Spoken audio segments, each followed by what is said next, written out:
परमेश्वर अपने वचन मत्ती 7:13-14 आयत में कहते हैं, सक्रिय फाटक से प्रवेश करो, क्योंकि चौड़ा है वो फाटक और चौड़ा है वो मार्ग जो विनाश को पहुंचाता है, और बहुत से हैं जो इसमें प्रवेश करते हैं। क्योंकि सकरा है वो फाटक और कठिन है वो मार्ग जो जीवन को पहुंचाता है, और थोड़े ही उसे पाते हैं। सक्रिय फाटक का अर्थ है परमेश्वर के राज में प्रवेश अपनी मनमाने तरीके से नहीं, बल्कि परमेश्वर के बताए हुए मार्ग से होता है।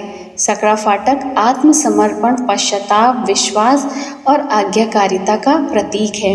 यह मार्ग हमें अपने पाप, घमंड और स्वार्थ को छोड़कर मसीह का अनुसरण करने के लिए बुलाता है। इस मार्ग पर चलते चलते हम कभी कभी अकेले जरूर पड़ जाएंगे, लेकिन अनंत जीवन इसी मार्ग से चलने से हमें मिलता है।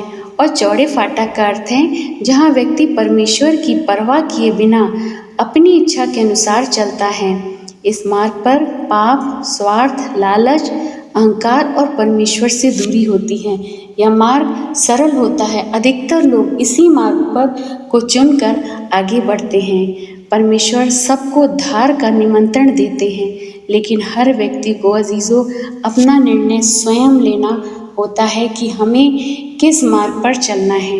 ये दृष्टांत हमें सिखाता है कि हर व्यक्ति के सामने दो मार्ग हैं। चौड़ा मार्ग आसान और लोकप्रिय दिखाई देता है, लेकिन उसका अंत विनाश है।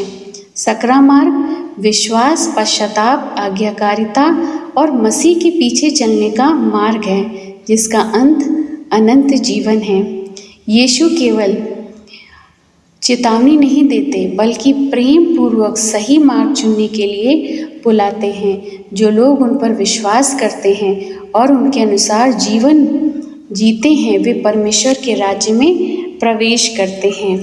परमेश्वर से प्रार्थना करते हैं कि परमेश्वर आपको सक्रिय मार्ग पर चलने की राह दिखाए, और जब आप परमेश्वर के सक्रिय मार्ग पर चलेंगे, ज़रूर आप अकेले पड़ जाएंगे, लेकिन अनंत जीवन की खुशियाँ सिर्फ और सिर्फ सक्रिय मार्ग पर चलने से मिलेगी, क्योंकि वहाँ ना अंधकार होगा, ना अंधकार की शक्ति होगी। हम सिर्फ परमेश्वर पर विश्वास करके जब आगे बढ़ते हैं, तो परमेश्वर की आज्ञाकारिता में हम दिन प्रतिदिन आगे बढ़ते चले जाते हैं।